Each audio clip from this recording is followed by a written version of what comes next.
Nous avons été alertés le mercredi passé. Je crois que c'était le mercredi 29 par une ordre de mototaxis qui ont envahi la mairie en disant qu'ils sont en train d'être arrêtés, je vais utiliser le terme, par les autres. En fait, qui est leur moto? Certains dit qu'on a pris leur moto, voilà ce qu'ils ont dit, on a pris leur moto. Et certains ne comprenaient pas, certains ont cru que c'était la commune qui était en activité. Ils sont donc venus vers nous et mes collaborateurs m'ont saisi. Je les ai demandé de se rendre immédiatement sur le terrain. Et à leur grande surprise, ils ont vu que c'est une association nommée Komolo qui arrêtait les autres motos et les conduisait au commissariat. Et c'est donc comme ça que j'ai interpellé le sous-préfet en lui faisant part de la situation et lui demander s'il était au courant de cet état de choses. Il m'a dit que oui, c'est lui qui a autorisé cette opération.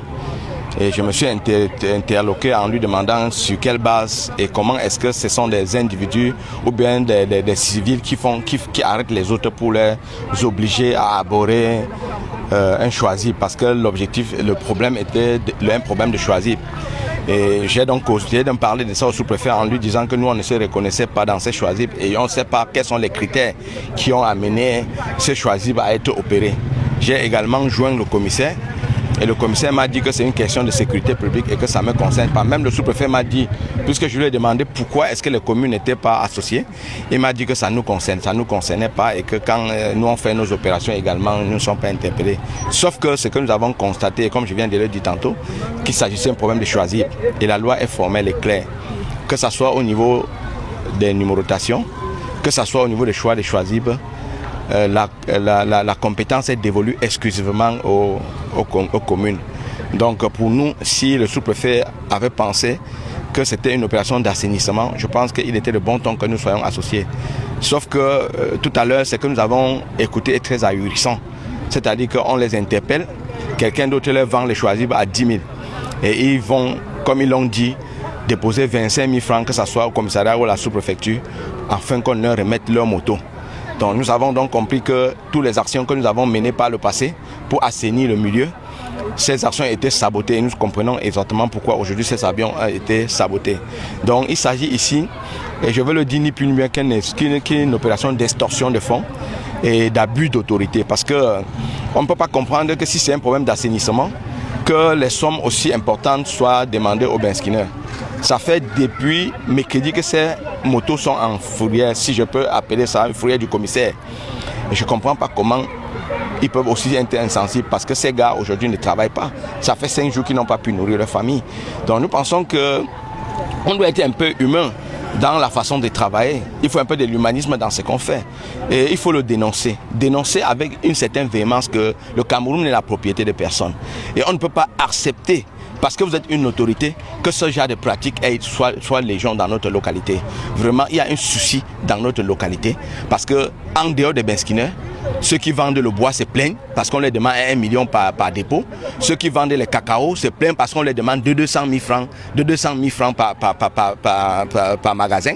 Et ces magasins ont été scellés. Certains ont payé, d'autres on entend que d'autres ont payé 500 000. Donc, vous voyez, on est dans une situation où tellement confus, où on ne sait plus si les autorités sont là pour aider ou bien c'est pour créer la zizanie. Mais toutefois, nous disons que nous souhaitons pas que cette situation s'envenime. C'est pour ça que nous appelons les uns et les autres à la raison. Nous allons rencontrer, comme nous l'avons dit, monsieur le sous-préfet, pour comprendre quelle est exactement la préoccupation. Et c'est en fonction de ça que nous allons établir notre comportement, ou bien nous allons savoir comment répondre à cette situation. Il faut dire que chacun doit exercer ses compétences. Si le sous-préfet estime qu'il y a un manquement, il sait comment il faut faire. Notre hiérarchie, la hiérarchie des communes, c'est le préfet. Et on nous dit que c'est le préfet qui a instruit qui est cette opération. Nous allons voir le sous-préfet et si c'est nécessaire, nous allons rencontrer le préfet, parce que le connaissant, je ne pense pas qu'il peut accepter que les abus qui sont décriés par les uns et les autres, que ça ait cours dans son département. Mais une fuite en avant, quand il dit qu'il y a de l'inertie, est-ce que c'est à eux de faire la loi? Même s'il y a de l'inertie, en quoi ça leur dérange? puisqu'ils veulent se substituer à l'autorité administrative ou à l'autorité municipale. Je pense que ça, c'est une fuite en avant. Les choisibles là qui se vendent à 10 000, et écoutez ce qui se passe. Dans un camp, on peut vous enlever le choisible du jour au lendemain. Donc quand vous achetez un choisible, ce n'est plus pour vous. Et quand on demande, quand ils cotisent tous les jeudis 300 francs pour donner au chef des camps, c'est sur quelle base? Les camps sont créés, on ne sait pas qui, puisqu'ils disent que c'est le sous-préfet qui leur permet de créer le camp. Nous, on ne connaît même pas de quoi il est question. C'est une fuite en avant, parce qu'on avait fait une réunion, je vous aurai les rapports. On avait donné le deadline en 2026. Et nous vous avons présenté l'ensemble des éléments que nous sommes en train de confectionner. Donc, ils ne peuvent pas dire que c'est une fuite en avant. Et même si tel était le cas, ce n'est pas de leur compétence.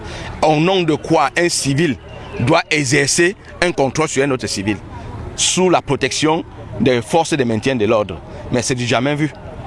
C'est du jamais vu. Et si ça n'a pas un intérêt, pourquoi on le fait? La fourrière municipale, là, la fourrière dans laquelle ils mettent les motos, qui perçoit l'argent de ces fourrières? Qui perçoit l'argent de ces fourrières?